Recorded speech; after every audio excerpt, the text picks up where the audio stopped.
Bienvenue dans l'heure des briques, votre émission qui décrypte l'actualité de façon très objective. Dans les informations vérifiées des derniers jours, de véritables scènes de liesse rassemblant des millions de personnes ont été observées dans la capitale après le vote au Sénat de la loi interdisant le démarchage téléphonique. Selon les observateurs, cette émotion serait sans comparaison depuis la création des congés payés.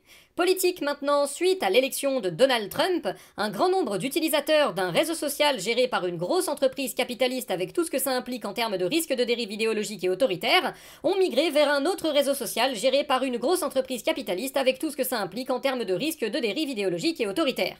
Selon le consensus général, je ne vois absolument pas ce qui pourrait mal tourner. Crise agricole enfin, afin de calmer la colère qui gronde chez les agriculteurs, le Premier ministre Michel Barnier a su trouver les mots justes en proposant de demander à la grande distribution de baisser ses marges de 0,01%. La FNSEA s'est dite favorable à cet accord.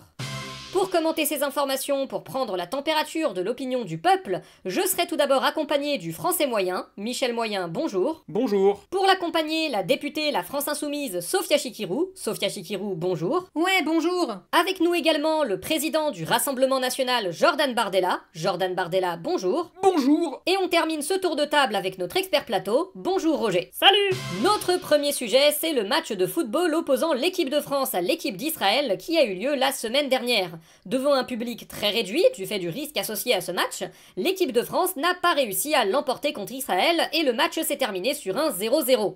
Jordan Bardella, votre analyse sportive? C'est vraiment n'importe quoi. Avec 11 juifs en face sur le terrain, on n'est pas foutu de gagner. C'est ça aussi d'avoir que des noirs et des arabes dans l'équipe. C'est toujours bien de vous voir montrer votre vrai visage. Oh ta gueule toi hein. Je suis sûr qu'ils ont pas osé marquer de but parce qu'ils avaient peur d'être traités d'antisémites comme vous. Je t'emmerde, de toute façon ce match il aurait même pas dû avoir lieu, mais Macron il a pas de couilles. Quand Netanyahou bombarde des civils, il élève la voix d'un demi-décibel et ensuite il devient une carpette. Et voilà que vous ramenez encore toujours tout à l'état d'Israël. Ça vire à l'obsession. Vous seriez pas un peu antisémite? Je te chie dans le cou. Sophia Chikirou, justement, vous ne pensez pas que le sport devrait se tenir éloigné de la politique et que l'on devrait plutôt juger ce match comme simplement un match? Pourquoi vous nous demandez d'en parler alors? Ah mais moi je pose juste la question, j'ai jamais dit que c'était mon avis. Et puis il a bon dos le pas politique. Dans la tribune il y avait Hollande, Sarko, Macron et Valls. Manquait plus que Marine Le Pen pour réunir les Power Rangers de la merde.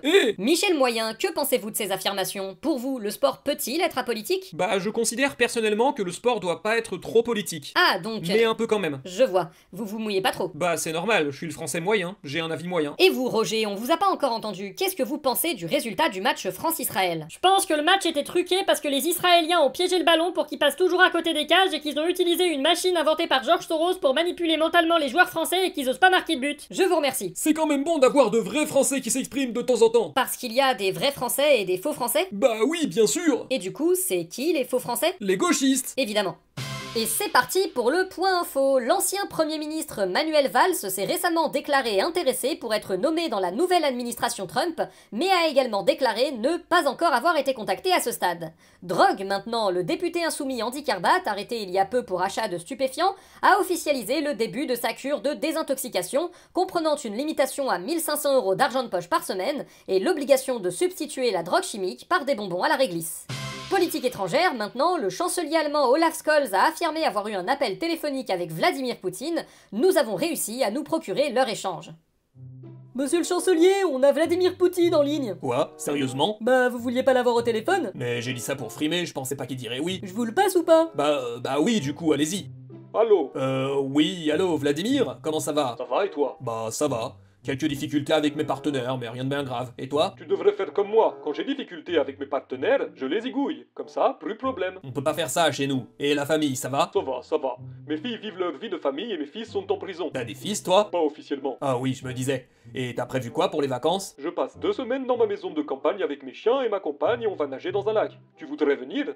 C'est gentiment proposé, mais je tiens à ma vie. C'est toi qui vois. On peut se voir l'année prochaine si tu veux. Je te montrerai mon nouveau chien. Ouais, pourquoi pas. Avec plaisir. On se dit ça. Ça marche. Bon, bah merci de m'avoir appelé et passe une bonne journée. Toi aussi, à plus.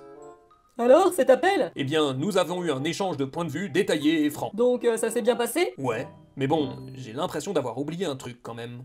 Et on On termine cette émission avec notre second sujet, le procès des assistants parlementaires du Front National. Le parquet a en effet requis une peine d'inéligibilité avec application immédiate contre Marine Le Pen, ce qui pourrait l'empêcher d'être candidate à l'élection présidentielle de 2027.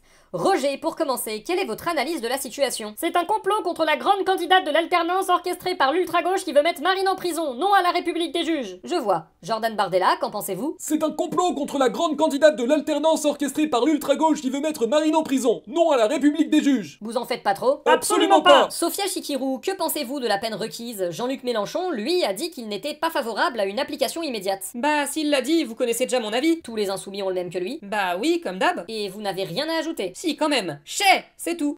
On comprend tout à fait. Et vous, Michel Moyen, quel est votre avis? Pour moi, Marine Le Pen doit être un peu condamnée parce qu'elle a détourné de l'argent, mais pas trop parce qu'on veut la faire taire. C'est pas contradictoire? Ben, c'est l'avis moyen, je suis Michel Moyen. On dirait que vous avez deux avis en même temps. Bah, c'est normal, j'ai l'avis moyen. Si vous voulez un seul avis, il faut demander à ma cousine Karine Médiane. La française médiane? Exactement. Et si on veut un avis vraiment clair d'un côté ou de l'autre? Bah là, faut demander à mon neveu, Kylian Tranché. C'est fou ça quand même, qu'il y ait vraiment des Français qui aient ces avis-là. Bah, y en a pas vraiment, vous savez.